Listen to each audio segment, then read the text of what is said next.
विपक्षी गठबंधन ऐसा प्रदर्शित करता है जैसे कि नारायणी सेना इनके पाले में खड़ी है। पर अध्यक्ष जी, इतना जरूर कहूंगी, कृष्ण तो कर्म के कायल हैं, इसलिए उनका आशीर्वाद तो नरेंद्र मोदी जैसे कर्मयोगी पर पुनः बरसा है। कुछ दिन पहले मैंने टीवी पे देखा, विपक्ष के एक बहुत ही बड़े नेता मीडिया के बंधुओं से अयोध्या धाम से जीते हुए अपने जनप्रतिनिधि का परिचय करवा रहे थे और उन्होंने कहा, ये हैं अयोध्या के राजा।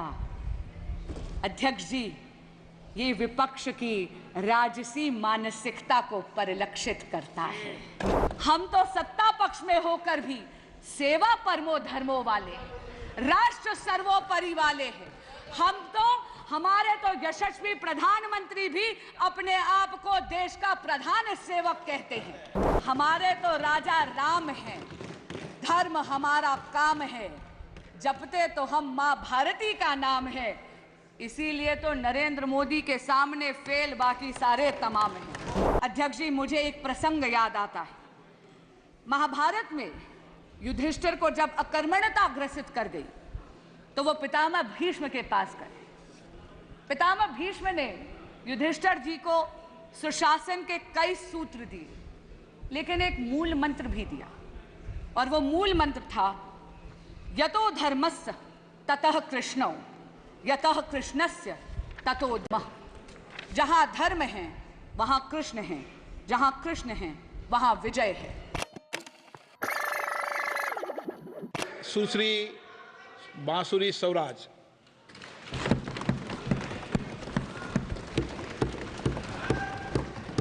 आदरणीय अध्यक्ष जी, मैं माननीय अनुराग ठाकुर जी द्वारा प्रस्तुत राष्ट्रपति अभिभाषण पर धन्यवाद प्रस्ताव का समर्थन करने के लिए आपके समक्ष उपस्थित हुई। अध्यक्ष जी, मैं आपका और अपनी पार्टी का धन्यवाद करती हूं कि इतने महत्वपूर्ण मुद्दे पर मुझे अपना मत रखने का अवसर मिला है। अध्यक्ष जी, ये राष्ट्रपति अभिभाषण ऐतिहासिक है। इसमें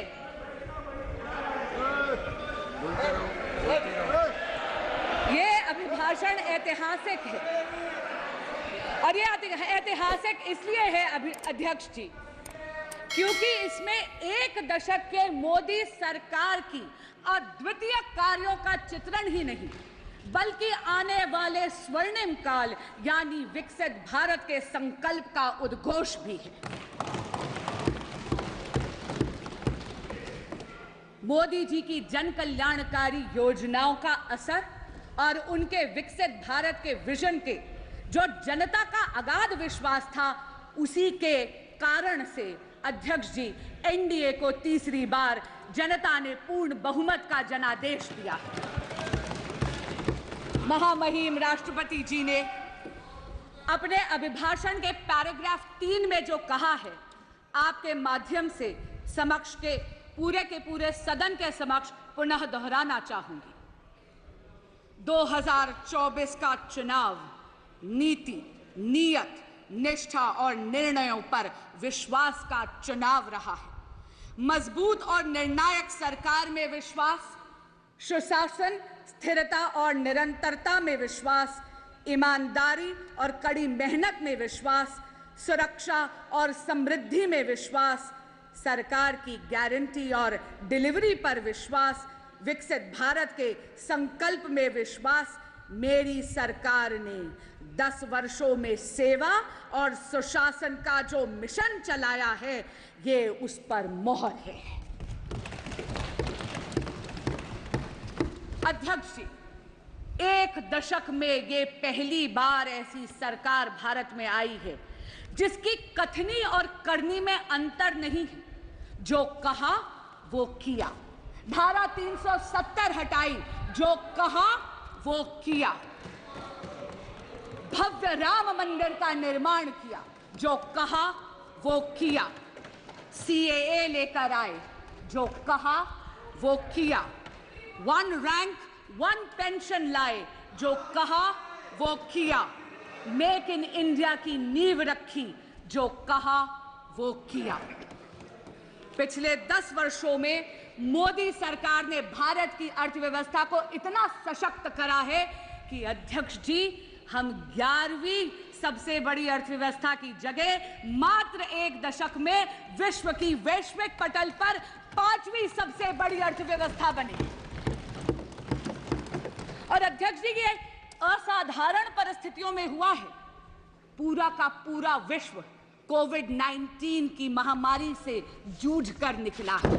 अभी भी विश्व के कई देश हैं जो युद्ध की अग्नि में झुलस रहे हैं, लेकिन भारत मोदी जी के नेतृत्व में वैश्विक पटल पर तीसरी सबसे बड़ी अर्थव्यवस्था बनने के पथ पर अग्रसर है। हमारे माननीय प्रधानमंत्री नरेंद्र मोदी जी ने 2047 तक भारत को एक विकसित राष्ट्र बनाने का एक संकल्प लिया है। इस संकल्प के 4 मुख्य स्तंभ हैं। पहला स्तंभ युवा शक्ति, दूसरा नारी शक्ति, तीसरा किसान कल्याण और चौथा गरीब कल्याण। अध्यक्ष जी, यदि आप युवा शक्ति की बात करते हैं तो किसी भी प्रकार का अवसर यदि आप भारत की युवा शक्ति के समक्ष प्रस्तुत करते हैं तो उस अवसर का लाभ लेने के लिए युवा शक्ति चूकती नहीं है। शिक्षा के पर्याप्त अवसर हुए, इसके लिए मोदी सरकार ने एक दशक में 7 नए IITs, 16 नए ट्रिपल IITs, 7 नए IIMs, 15 AIIMS hospitals, 315 medical colleges और 390 नए विश्वविद्यालय स्थापित करे हैं। स्टैंड अप इंडिया और स्टार्टअप इंडिया की अगर हम बात करें तो इन 2 योजनाओं के कारण अध्यक्ष जी, देश का युवा जॉब सीकर की जगह जॉब क्रिएटर बना है। इस जॉब क्रिएशन से वेल्थ क्रिएशन की तरफ वो अग्रसर है। और आप जैसे माननीय अनुराग ठाकुर जी ने भी सदन के समक्ष रखा, आज भारत स्टार्टअप इकोसिस्टम में विश्व की 3rd लार्जेस्ट इकोसिस्टम है। अध्यक्ष जी, मुद्रा योजना में स्वरोजगार के लिए आप ये देखिए 46 करोड़ युवाओं ने 26 लाख करोड़ रुपए का ऋण आसानी से लिया है। आज देश में 1,81,000 स्टार्टअप कंपनियां हैं, जिसमें से 100 से अधिक यूनिकॉर्न्स हैं। पिछले 10 वर्षों में Bharat ease of doing business के इंडेक्स पे 142nd पोजीशन से 63rd पोजीशन पे पहुंचा है। और पिछले 24 वर्षों में यानी 2000 से 2024 में ही भारत में कुल $990.97 बिलियन का FDI आया है, जिसमें से अध्यक्ष जी 67% यानी $667.4110 बिलियन मात्र पिछले एक दशक में एनडीए की सरकार में आया है। Today, Bharat has become a leader in the world of manufacturing. चाहे इलेक्ट्रॉनिक्स हो, चाहे ऑटोमोबाइल हो, चाहे रक्षा उपकरण हो, भारत एक अग्रणी निर्माता के रूप में वैश्विक पटल पर उभर रहा है। और इस नई दुनिया में microchips are the new oil. Semiconductors और चिप मैन्युफैक्चरिंग की दुनिया में भारत कहीं पीछे ना छूट जाए, इसके लिए मोदी सरकार 1.25 लाख करोड़ रुपए का इंफ्रास्ट्रक्चर पहले ही उद्घाटित कर चुकी है। असम में 27,000 करोड़ का सेमीकंडक्टर का प्लांट भी बन रहा है। वो दिन दूर नहीं अध्यक्ष जी, जब चिप मैन्युफैक्चरिंग और सेमीकंडक्टर्स की दुनिया में Bharat will be a global leader. प्रधानमंत्री नरेंद्र मोदी जी के नेतृत्व में भारत में बहुत ही ट्रांसफॉर्मेटिव प्रोग्राम्स आए हैं, जैसे डिजिटल इंडिया, जैसे मेक इन इंडिया, जैसे स्टार्टअप इंडिया। इनके कारण भारत के युवाओं की एंटरप्रेन्योरियल स्पिरिट को बहुत ज्यादा प्रोत्साहन मिला है। अब हम आते हैं विकसित भारत के दूसरे स्तंभ पर, यानी नारी शक्ति। अध्यक्ष जी, हम सबने सुना है कि चूल्हे की रोटी का स्वाद बड़ा गजब है, लेकिन उस चूल्हे की रोटी के स्वाद के चक्कर में मेरे देश की मातृशक्ति के फेफड़े झुलस जाते हैं। पहले जाती है, लकड़ी काटती है या लकड़ी बींदती है, गठरी सर पर लेकर आती है, 20 से 25 मिनट लगते हैं चूल्हा सुलगाने में। लेकिन नरेंद्र मोदी जी ने 10 करोड़ से ज्यादा उज्ज्वला गैस कनेक्शंस देके मातृशक्ति को धुएं की जिंदगी से निजात दी। हमारे देश में बचत की आदत हमारे देश में एक एक को मातृशक्ति ने सिखाई। आप सबको याद होगा वो नानी जो रामायण के पन्नों में पैसे छुपाती, वो दादी जो चीनी के जार में पैसे छुपाती है। अरे उन चोरी के पैसों से कुल्फी फलूदा खाने की मिठास ही अलग है। लेकिन कितनी अचंभे की बात है अध्यक्ष जी, जिस मातृशक्ति ने देश को बचत सिखाई उनके पास बैंक अकाउंट ही नहीं थे। नरेंद्र मोदी जी प्रधानमंत्री जन धन योजना के तहत देश की मातृशक्ति को फॉर्मल बैंकिंग सेक्टर का उन्होंने उसे हिस्सा बनाया। अध्यक्ष जी 50 करोड़ से अधिक बैंक के खाते खुले प्रधानमंत्री जन धन योजना में, जिसमें से 56% महिलाओं के खाते थे।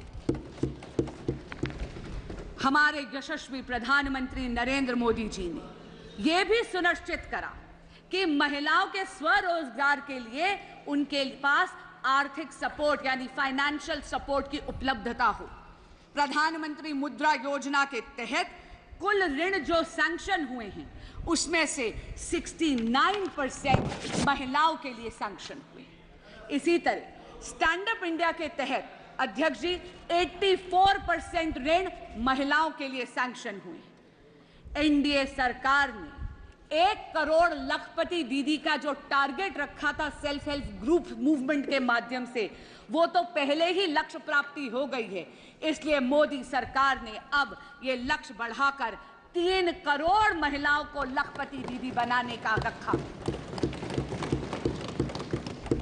अध्यक्ष जी महिलाओं को सशक्त बनाने के उद्देश्य से प्रधानमंत्री जी लाए हैं नमो ड्रोन दीदी। मेरे देश की बहन बेटियां अब ड्रोन पायलट बनेंगी। न केवल इससे कृषि कार्य में आधुनिक तकनीक का इस्तेमाल होगा, लेकिन आप ये देखिए समाज की सोच में भी अंतर पड़ेगा। It is going to not only leverage technology for modernisation of agrarian economy of India, but also will ensure a tectonic shift in the psychology of the society. NaMo drone दीदी विकसित भारत के 2 पहलुओं को छूती है, कृषि कल्याण और महिला शक्ति। महिलाओं का लेकिन वास्तविक और असली सशक्तिकरण तब होता है जब वो नीति निर्माण में हिस्सा बनती है।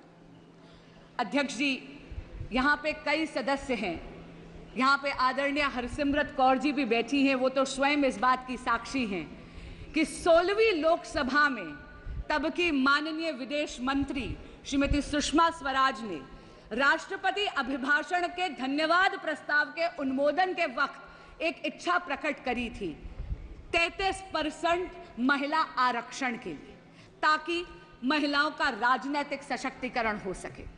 अध्यक्ष जी मेरा मन प्रफुल्लित हो उठता है ये कहते हुए कि प्रधानमंत्री नरेंद्र मोदी जी और उनकी सरकार ने 17वीं लोकसभा में ही ये स्वप्न हकीकत में तब्दील कर दिया।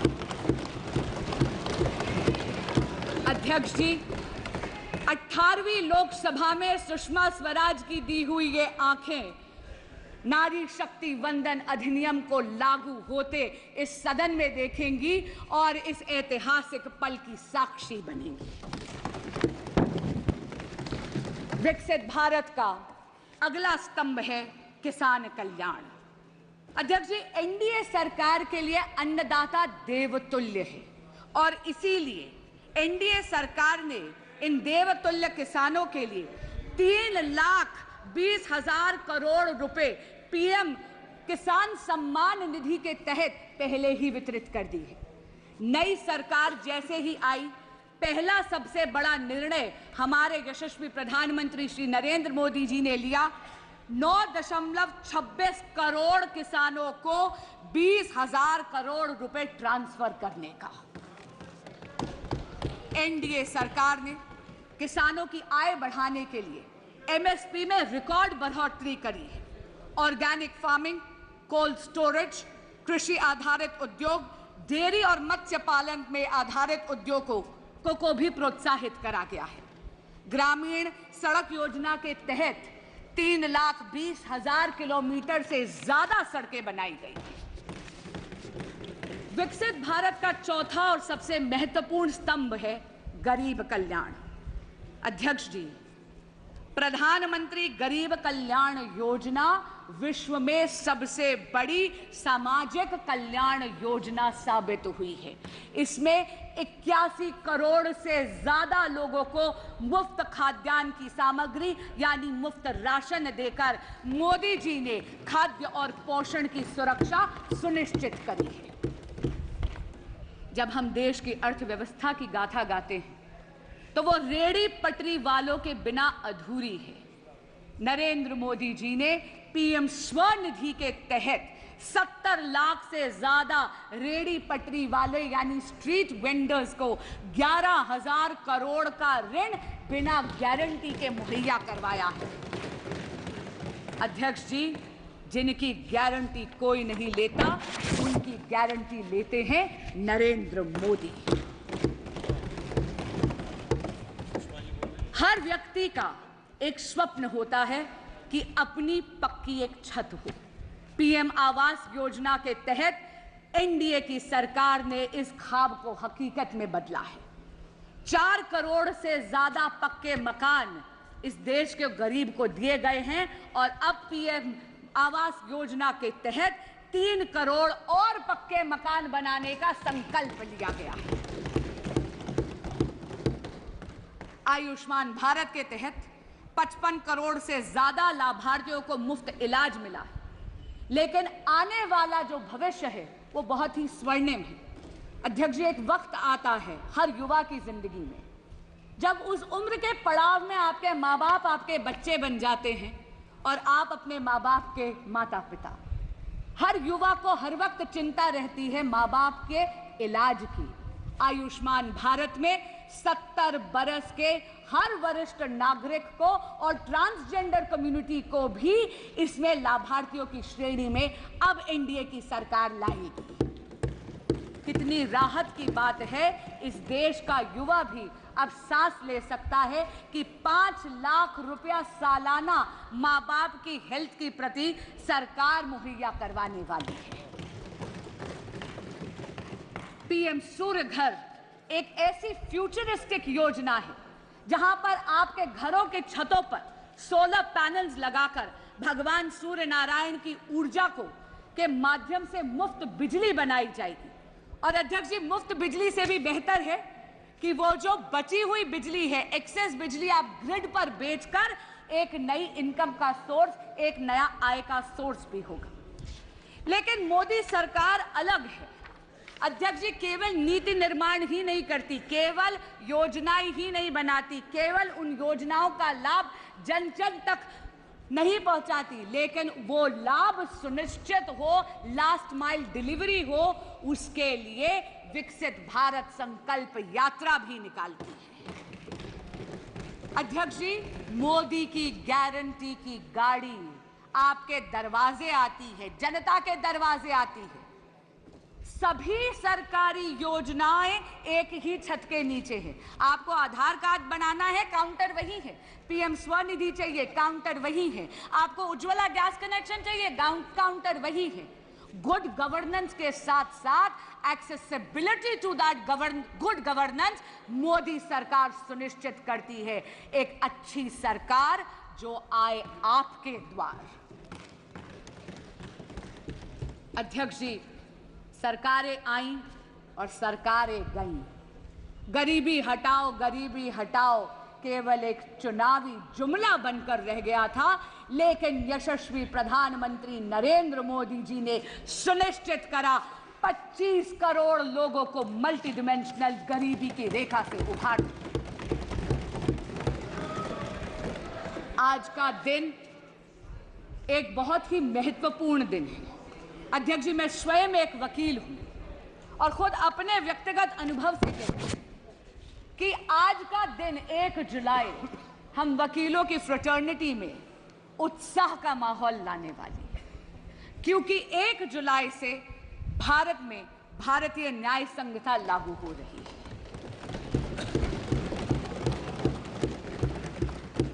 पहले के कानून ब्रिटिश राज की गुलामी की बेड़ियां थे जो हमारी न्याय प्रणाली को जकड़े हुए थे। पहली बार भारत में एक ऐसी दंड प्रणाली आ रही है जिसका ध्येय न्याय होगा। क्योंकि अध्यक्ष जी, जब कोई ऐसा कानून विलायती हुकूमत बनाती है तो उसका उद्देश्य न्याय नहीं होता, उसका उद्देश्य दमन होता है, क्योंकि वो चाहती है हुकूमत बरकरार रहे। लेकिन पहली बार देश में भारतीय दंड प्रणाली आएगी जिसका ध्येय न्याय होगा, न्याय को प्राथमिकता देगी। और हमारे यहाँ कहते हैं justice delayed is justice denied.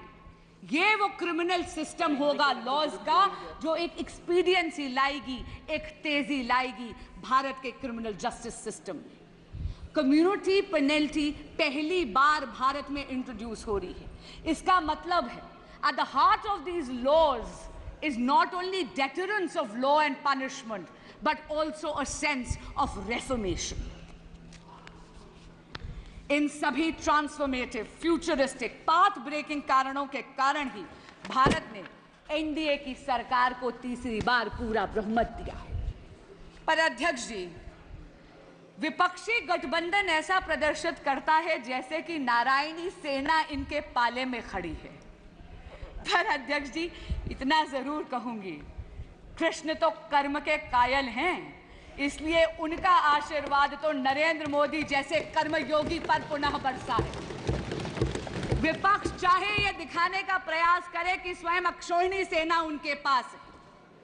अध्यक्ष जी, बहुत चौंकाने वाली बात है कि वो विपक्ष जिसने आपातकाल लगाने का अधर्म करा, वो विपक्ष जिसने भारत के संविधान को गला घोटने का अधर्म करा, जिसने इस देश के लोकतंत्र की हत्या करने का अधर्म करा, वो विपक्ष जिसके गठबंधन के सदस्य आज भी दिल्ली में एक कॉन्स्टिट्यूशनल क्राइसिस क्रिएट करते हैं क्योंकि वो अपनी जिद पे अड़े हुए हैं कि वो अपनी सरकार जेल से चलाएंगे।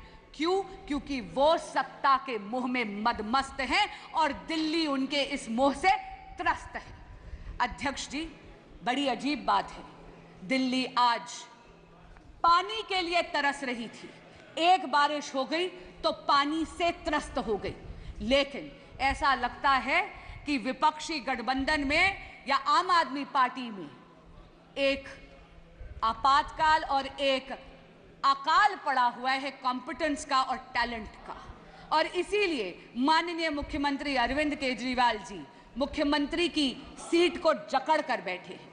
मैं पूछना चाहती हूं, ऐसा विपक्ष जो पॉलिसी पैरालिसिस का अधर्म करता है, जो लैक ऑफ गवर्नेंस का अधर्म करता है, वो धर्म की बात कर कर इस सदन में कैसे आड़े आ सकता है जब ये सदन इमरजेंसी की रेजोल्यूशन पास करना चाहता है, इस इमरजेंसी का खंडन करते हुए। अध्यक्ष जी, मुझे एक प्रसंग याद आता है। महाभारत में युधिष्ठिर को जब अकर्मण्यता ग्रसित कर गई तो वो पितामह भीष्म के पास गए। पितामह भीष्म ने युधिष्ठिर जी को सुशासन के कई सूत्र दिए, लेकिन एक मूल मंत्र भी दिया, और वो मूल मंत्र था यतो धर्मस्य ततः कृष्णो, यतः कृष्णस्य ततो धर्मः। जहां धर्म है वहां कृष्ण है, जहां कृष्ण है वहां विजय है। धर्म तो नरेंद्र मोदी जी के ही पाले में खड़ा है। लोकतंत्र में मतदाता देवतुल्य होता है। 6 दशक में तीसरी बार लोकतंत्र में भारत के देवतुल्य मतदाता ने विजय श्री का आशीर्वाद एनडीए की सरकार को नरेंद्र मोदी जी के नेतृत्व में दिया है। कुछ दिन पहले मैंने टीवी पे देखा, विपक्ष के एक बहुत ही बड़े नेता मीडिया के बंधुओं से अयोध्या धाम से जीते हुए अपने जनप्रतिनिधि का परिचय करवा रहे थे और उन्होंने कहा, ये हैं अयोध्या के राजा। अध्यक्ष जी, ये विपक्ष की राजसी मानसिकता को परिलक्षित करता है। अध्यक्ष जी, हम तो सत्ता पक्ष में होकर भी सेवा परमो धर्मो वाले, राष्ट्र सर्वोपरि वाले हैं। हमारे तो यशस्वी प्रधानमंत्री भी अपने आप को देश का प्रधान सेवक कहते हैं। अध्यक्ष जी, हमारे तो राजा राम हैं, धर्म हमारा काम है, जपते तो हम मां भारती का नाम है, इसीलिए तो नरेंद्र मोदी के सामने फेल बाकी सारे तमाम हैं। रिफॉर्म, परफॉर्म और ट्रांसफॉर्म के वर्क एथिक के साथ सबका विकास, सबका विश्वास और सबका प्रयास, इस मूल मंत्र को आत्मसात करते हुए विकसित भारत के संकल्प को सिद्धि तक लेकर जाएगी एनडीए की यह सरकार, मुझे ये पूर्ण विश्वास है। लेकिन मैं साथ में ये आशा भी करती हूं कि ये सदन एकजुट होकर उस संकल्प को सिद्धि तक ले जाने में मदद अवश्य करेगा। अध्यक्ष जी, आपने मुझे समय दिया और अपनी बात कहने का अवसर दिया, आपका बहुत बहुत धन्यवाद। मैं पुनः इस धन्यवाद प्रस्ताव का अनुमोदन करती हूँ।